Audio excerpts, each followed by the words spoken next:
Hallo ihr Lieben, ich habe schon mehrere Videos zu Cosori Turboless gemacht und nutze das Gerät fast täglich, mittlerweile schon seit etwa 10 Monaten und von euch kommt ganz oft die Frage, wie reinigst du die Heißluftfritteuse?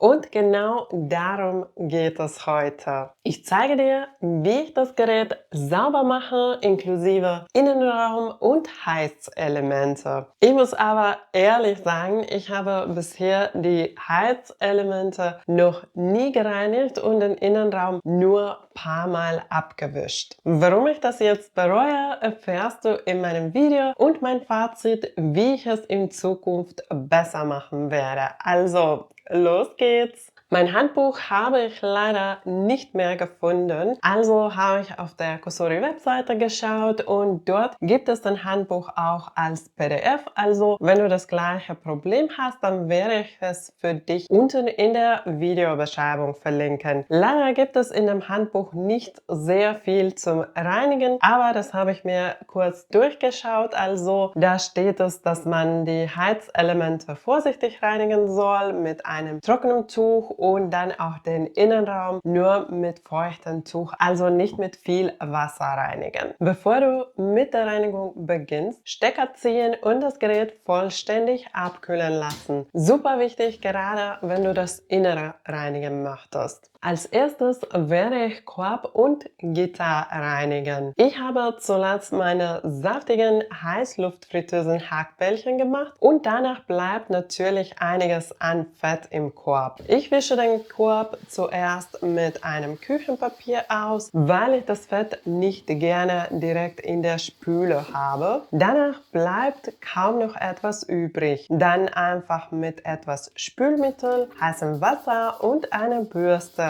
reinigen. Ganz easy. Zum Schluss wische ich den Korb von außen ab und lasse ihn gut trocknen. Korb- und Gittereinsatz sind Spülmaschinen geeignet, aber ich finde, die Handwäsche geht ganz schnell und schont die Teile. Das Gitter hat kleine Füße mit Gummielementen, an deren Ecken sich gerne Fett und Essensreste sammeln, schwer zugänglich. Diesmal wollte ich testen, ob Einweichen hilft. Ich habe heißes Wasser mit Spülmittel und etwas Natron in die Spüle gegeben und das Gitter 15 Minuten eingeweicht. Im Nachhinein glaube ich, das Natron war nicht unbedingt nötig. Spüle und heißes Wasser hätten gereicht. Nach dem Einweichen habe ich das Gitter mit einer Bürste geschrubbt. Das Fett war zwar hartnäckig, aber es hat funktioniert. Die Gummiteile musste ich leicht drehen, um alles sauber zu bekommen, aber es hat geklappt. Diesen Schritt werde ich nicht nach jeder Nutzung machen, vielleicht jeder paar Wochen oder einmal pro Monat, je nachdem, wie oft ich fettige Gerichte gemacht habe. Und jetzt kommen wir zum interessantesten und mühsamsten Teil, der Innenraum. Ich empfehle dir, Gummihandschuhe zu tragen, um dich vor heißen Temperaturen und scharfen Kanten zu schützen. Zuerst habe ich die Heizelemente mit einem trockenen Tuch leicht abgewischt, um den gröbsten Schmutz zu entfernen. Dann habe ich warmes Wasser mit etwas Spüle gemischt, einen Waschlappen darin angefeuchtet und gut ausgewrungen. Ganz wichtig, damit nichts in das Gerät tropft. Damit habe ich die Heizelemente vorsichtig abgewischt. An einer Stelle saß das Fett richtig fest und weil man da wirklich nichts kaputt machen darf, habe ich es lieber gelassen, bevor ich etwas beschädige. Dann kam der Spritzschutz rund um die Heizelemente dran. Das Fett dort war super hartnäckig, also habe ich Wasser auf ca. 80 Grad erhitzt, etwas Spüli dazu gegeben und damit weitergeschrubbt. Das hat deutlich besser funktioniert. Ich hatte übrigens 2 Paar Handschuhe an, Baumwollhandschuhe darunter und Gummi drüber. So war es angenehm und sicher. Danach alles nochmal mit klarem Wasser Wasser abwischen. Ganz ehrlich, bequem ist es nicht. Man kommt an manchen Stellen sehr schwer heran und allein für den Innenraum habe ich etwa 30 Minuten gebraucht. Deshalb mein Tipp und was ich jetzt, seitdem ich die Kusori gereinigt habe, mache: immer nach jedes Mal, wenn du etwas Fettiges zubereitest, direkt die Spritzschutz und die Heizelemente abwischen. So bleibt da dann kein Fett an den Heizelementen, der immer wieder trocknet und dann klebrig und fest wird. Und so kannst du dir auch diese Zeit sparen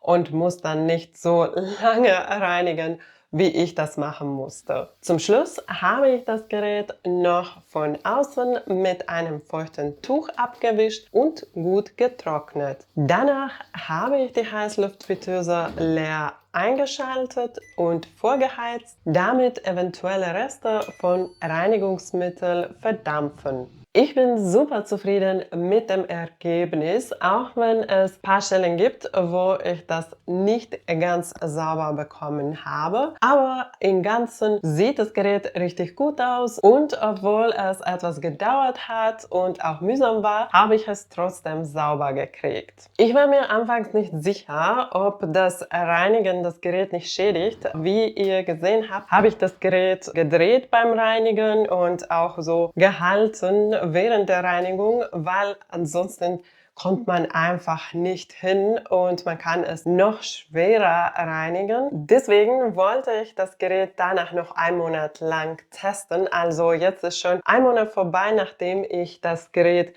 gereinigt habe, weil ich sehen wollte, dass alles auch weiterhin einwandfrei funktioniert. Also nachdem ich die Heizelemente gereinigt habe und das Gerät so während der Reinigung gedreht habe. Und ich kann euch sagen, alles funktioniert auch weiterhin einwandfrei. Also man kann es beim Reinigen so drehen, wie ich das gemacht habe. Und man kann die Heizelemente auch so reinigen, wie ich das im Video gezeigt habe. Was wichtig ist, wie ich das auch gesagt habe, ist bei den Heizelementen, also sonst der Spritzschutz ist nicht so empfindlich, glaube ich, aber die Heizelemente am besten vorsichtig reinigen. Ich habe eine Stelle einfach so gelassen, weil ich mir einfach Sorgen gemacht habe, wenn ich das jetzt richtig kräftig schrubbe, ob das dann irgendwas nicht kaputt macht. Also deswegen habe ich es so gelassen. Die Heizelemente vorsichtig reinigen, sonst kannst du den Spritzschutz auch etwas kräftiger reinigen. Aber am besten mit einem weichen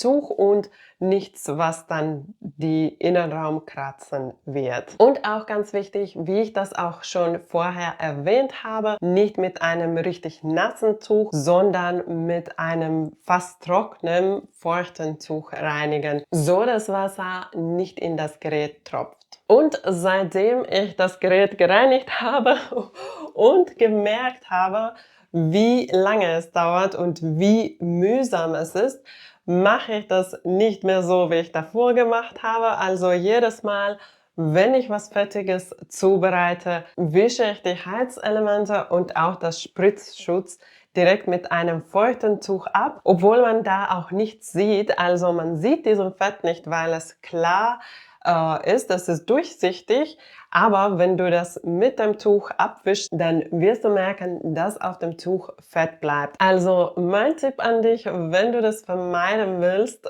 diese mühsame Reinigung vermeiden willst und dir Zeit sparen willst, dann immer, nachdem du etwas Fettiges zubereitet hast, direkt abwischen. Dann wird kein Fett sich sammeln, es wird nicht fest, es wird nicht Schicht nach Schicht trocken und hart und du wirst diesen Fall wie bei mir nicht haben, dass du es dann 30 Minuten reinigen musst. Nach dem Ganzen mein Fazit, also man bekommt das Gerät auch sauer, wenn es so wie bei mir aussieht und das Fett sich schon fest angebrannt hat und fest geworden ist. Es klappt trotzdem, es nimmt zwar viel Zeit in Anspruch und es ist sehr mühsam, es ist nicht einfach. Daher meine Empfehlung, nach jedes Mal, wenn du etwas Fettiges zubereitest, also bei uns ist das Fleisch, alle Fleischgerichte, da wo das Fett auch ein bisschen spritzt sozusagen oder abdämpft und lagert sich dann an den Heizelementen und auch an den Spritzschutz.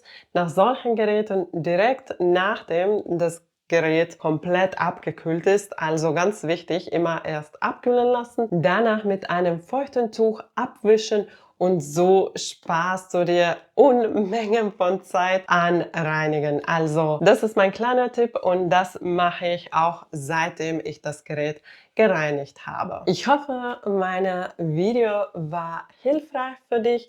Wenn du zusätzliche Fragen hast oder auch Reinigungstipps für mich hast, dann schreib die mir gerne in die Kommentare. Wenn dir mein Video gefallen hat, gib mir einen Daumen nach oben und wenn du neu auf meinem Kanal bist, kannst du jetzt abonnieren, um keine neuen Videos zu verpassen. Danke, dass du dabei warst. Tschüss und bis zum nächsten Mal.